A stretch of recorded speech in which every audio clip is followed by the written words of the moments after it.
पांचवी रिपोर्ट पेश करने के कई कारण हैं जो कि ब्रिटेन की संसद में पेश की गई थी।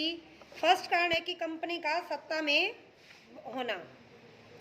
बंगाल की विजय हुई, जो प्लासी का युद्ध हुआ, उसके बाद बक्सर की लड़ाई हुई, उसके बाद धीरे धीरे कंपनी अपनी ताकत बढ़ाती गई।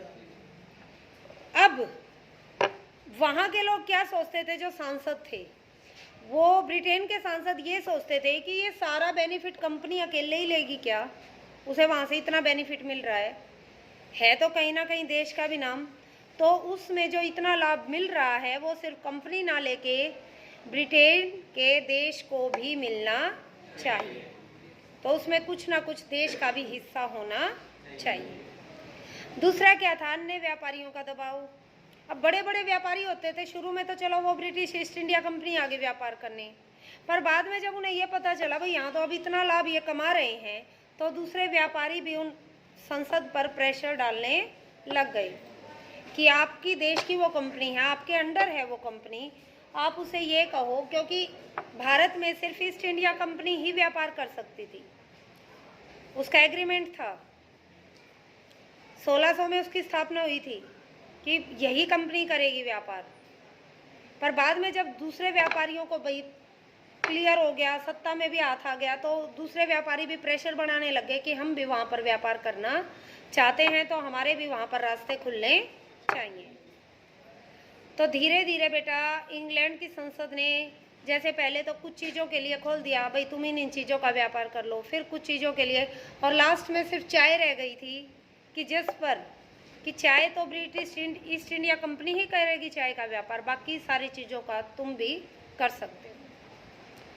और 1857 के बाद तो सारी चीज़ों पर से सब कुछ खत्म कर दिया कंपनी का, ये सारा का सारा देश ही ब्रिटेन की सरकार ने अपने अंडर ले लिया था। 1857 तक भारत पर कंपनी का राज था। विद्रोह हुआ था 1857 में, सुन रखा है किसी ने?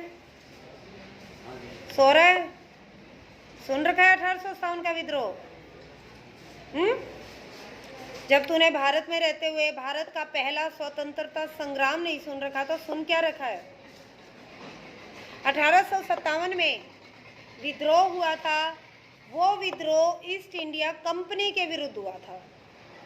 अब मानो देखो कितनी, क्या मतलब, इंडिया था इतना बड़ा देश और एक कहाँ कंपनी, कंपनी तो कंपनी ही होएगी, कितनी बड़ी हो सकती है, तो एक कंपनी ने हमारे देश को गुलाम बना लिया था। पर बाद में 1857 के बाद जब विद्रोह हुआ कंपनी के खिलाफ, तो ब्रिटेन की संसद ने या ब्रिटेन की महारानी ने या ब्रिटेन देश ने यहाँ का राज अपने अंडर ले लिया था। जो पहले ऐड होता था इंडिया में, जो पहले कंपनी के टाइम में ऐड होता था, उसे कहते थे गवर्नर जनरल, इंडिया में उसके हेड को। पर जब ब्रिटेन की संसद ने यहाँ का सारा आधिपत्य अपने सिर ले लिया, तो उसको क्या कहने लगे? वायसराय। क्या कहने लगे? वायसराय। ठीक है। तो दूसरा क्या कारण था? अन्य व्यापारियों का दबाव। वो अन्य व्यापारी कह रहे थे कि हमें भी वहां पर व्यापार करना है। तीसरा था कि कंपनी में भ्रष्टाचार व प्रशासन पर बहस, कि वो लोग ये कहते थे कि कंपनी वहां पर ढंग से शासन नहीं कर रही है, वहां पर भ्रष्टाचार है, कंपनी सिर्फ अपना अपना लाभ ले रही है और वहां पर अपने मतलब ब्रिटेन देश का नाम खराब कर रही है, क्योंकि कंपनी का कोई नहीं कहता, सिर्फ ये कहते हैं कि अंग्रेज ऐसा कर रहे हैं। अंग्रेज कहाँ के? ब्रिटेन के। तो इसका मतलब कि वो ब्रिटेन देश का नाम खराब कर रहे हैं, अपना अपना सिर्फ उन्हें लाभ करने से मतलब, अपना बेनिफिट लेने से मतलब है, वो भ्रष्टाचार से लिप्त हो चुके हैं, उन्हें किसी भी तरह से सिर्फ पैसा चाहिए। तो इसीलिए उन्होंने 5वीं रिपोर्ट पेश की 1813 में। अब 5वीं रिपोर्ट पेश तो कर दी, क्या ये रिपोर्ट निष्पक्ष थी? निष्पक्ष का मतलब क्या होता है? बिना कोई ये जाने कि इसका हम अच्छाई करें या इसकी बुराई करें। क्या वो क्लियर थी?